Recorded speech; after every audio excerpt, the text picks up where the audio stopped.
haddii aad caan tahay micnaheedu waa inaad haysato wax kasta oo aad u baahan tahay. السلام عليكم ورحمة الله وبركاته. كلنتي wanaagsan saaxiibayaal idil ahaantiinba meel walba dunida aad ka joogtaan. Muuqaalkan waxaan uga hadli doonaa faa'iidada ay leedahay caanimada.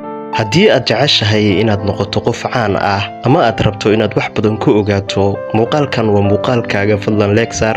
waxa ugu weyn ee laga faa'iido caanimada waa lacag. muuqaal kasta oo ay sameeyaan ama ganacsi kasta oo ay xayisiiyaan waxay ka helaan lacag. waxay qaataan dharka ugu wanaagsan, waxayna ku socdaan gawaarida ugu qurxoon. kama walwalaan inay lacag waayaan. waxay u safraan meeshay rabaan. waxaa lagu casuumaa xafladaha waaweyn. waxay la kulmaan madaxda iyo dadka iyaguna caanka ah. meel kasta oo ay tagaan waxaa soo dhoweeya dad ayaga yaqaana. sawirro ayaa lala galaa, waxaana loo muujiyaa xushmad in ka badan dadka kale. haddii ay xanuunsadaan waxaa la geeyaa isbitaalada ugu fiican, waxaana loogu adeegaa si degdeg ah iyadoo la siinayo daawada ugu fiican.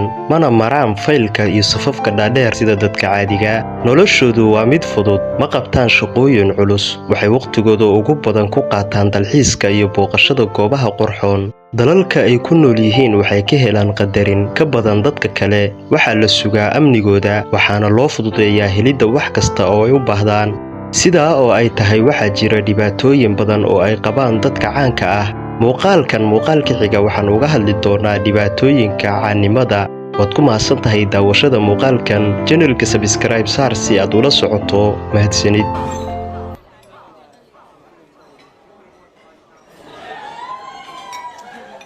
Hi everyone. Video order this.